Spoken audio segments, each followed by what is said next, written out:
Hey guys, welcome to Wine Educated with your host Wesley. I'm here reviewing Blanton's. Now, I recorded this video, but for some reason the intro doesn't work on the other one. So here I am again, welcoming you guys back to this channel.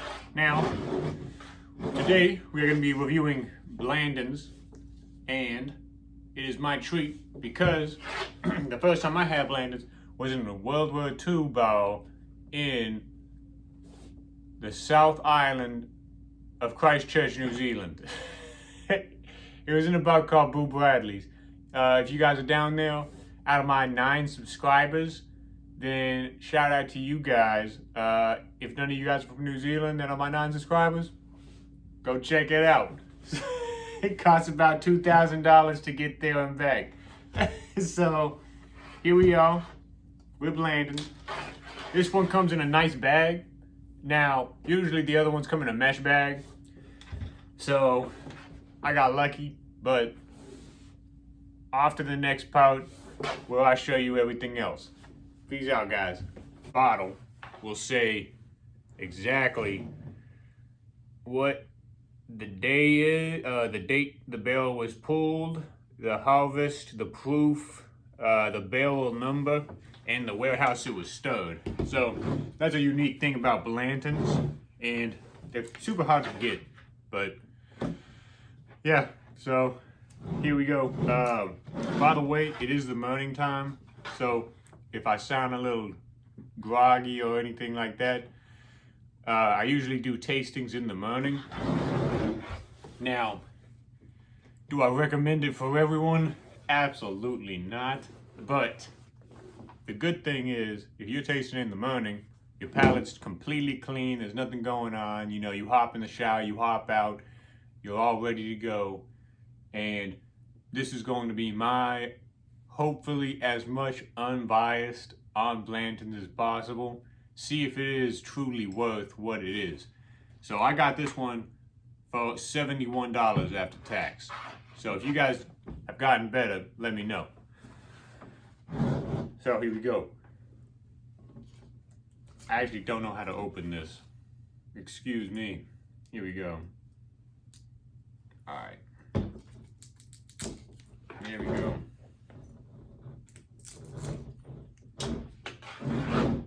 Oh man, I'm excited. First time since that bar, so, and this is my own bottle, so.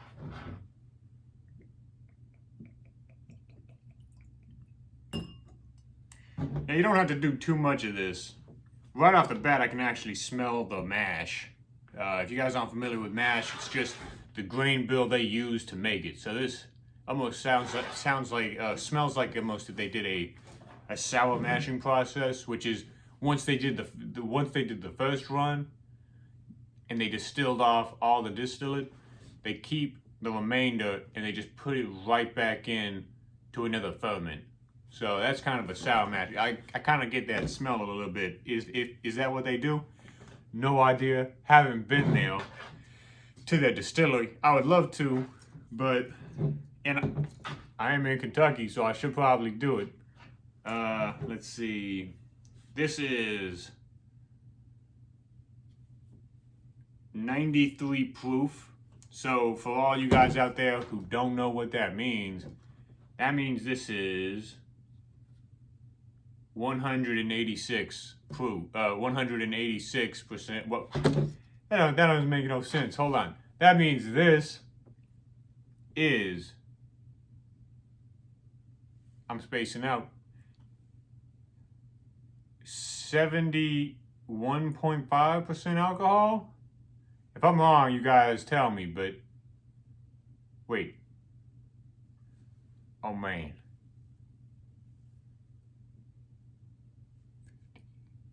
35.15, I think. It's literally the proof cut in half. I don't know why I'm struggling today, but it's the money, so excuse me. So, alright. So, like wine, I kind of do the same thing. It's always about the smell and the taste to me, and then the overall effect. So of course what this is going to do to me is bring me back to that bar in New Zealand, and I had a great time. So I mean, my opinion of this one will always be biased, just because of that fact. And that's a reason of picking out a drink. If you go into a liquor store, you go in there.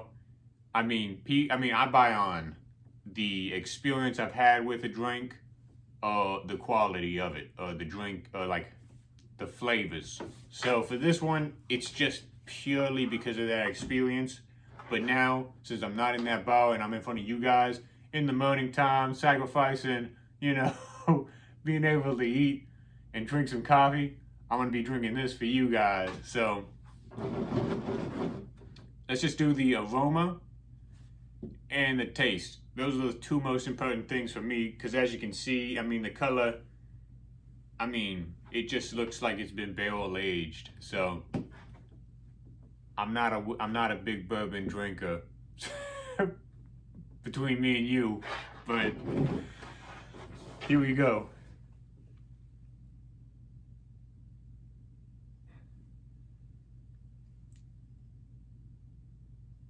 So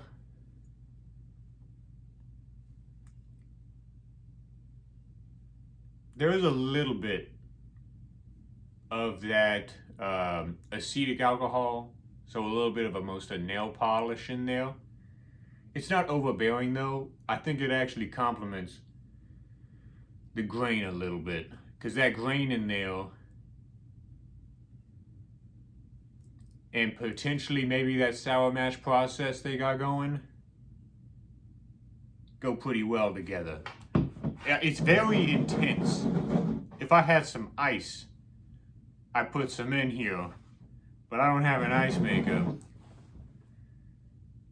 So we got a little bit of vanilla. We got some coconuts in there.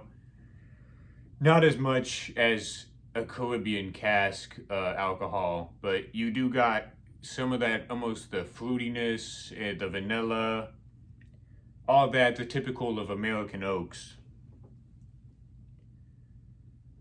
So I would say, I mean, it's approachable, it's nice.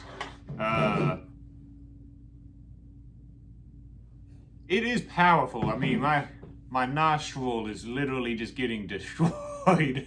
But I mean, I'm pretty sure that's all the volatiles coming up off the glass.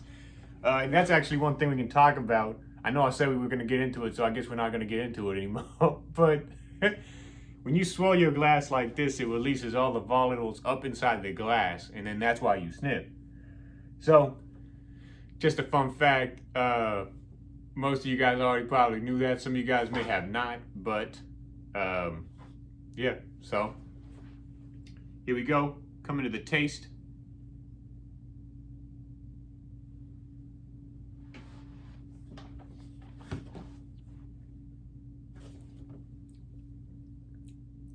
Now the taste, you really get the cone, and it's actually very pleasant. All of that nail polish that I was smelling, completely gone on the palate. On the palate, I get all of that, almost like that, as I told you guys, the sour mashing process. If anyone from Blanton's watches this, which I doubt out of my 9 subscribers, but you tell me, is it a sour mashing process, and is that why I'm getting this taste? Because it tastes like it. You guys might be like, why do I know that? Because I've made it. I've made wine, whiskey, and beer. But out of all of those, I'm way more experienced in wine. So, and that is my occupation 95% of the time. So,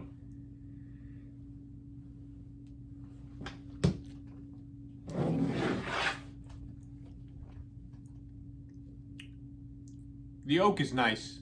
The oak is nice. I get a little bit of that oak through. It mellows it out. This still has a little bit of a sharp edge to it. But that's almost typical in cone. When you mash or distill out of cone, it's almost a quality that's there. So overall, you know, the nose having a little bit of that acetic alcohol.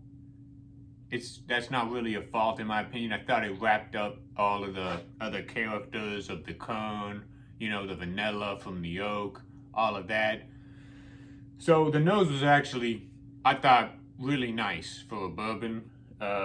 Again, haven't had many bourbons. I've had Woodford, Maker's Mark, all the basic ones. None of the small guys yet. But overall, decent aroma. On the taste, that's kind of where this one shines. It's almost like, oh man, I don't know about the aroma. But then once you taste it, you're like, oh my gosh, that brings me out into like the hills of Kentucky, you know, where all like the trailer parks are and all the trailer park boys are. So, yeah, but the taste is where it's at. The taste is where this one shines. So if you ever find yourself a bottle, and you smell it and you're like, oh my gosh, I may have, you know, spent too much. Just give it a taste, see what you think. Give me your 2 cents, what you think about it. But, I mean, recommending wise, I only recommend it if you have the money. I wouldn't go out your way. I wouldn't go work for like minimum wage, save up all the money and be like, oh, let me buy some Blantons. I wouldn't say that by any means. A one for that would be the Balvenie Caribbean Cask 12-year. Now, I know that's a completely different type of spirit, but they're around the same price range, and the Balvenie has a lot of character, a lot of flavor, a lot of aromas. This one, you get that straight single malt fill, which I don't think, well, it's not a single malt. I mean a single barrel fill. So very unique. You know, no one bottle is going to be the same since it's from barrel, let's see, barrel 596. I'm tasting 596, not barrel 1 out of whatever. So you let me know what you think. You let me know what type of barrel you got. If you got barrel 596, let me know and we can taste together. But that's a wrap for me. I gotta go make some breakfast and get into my coffee. So enjoy.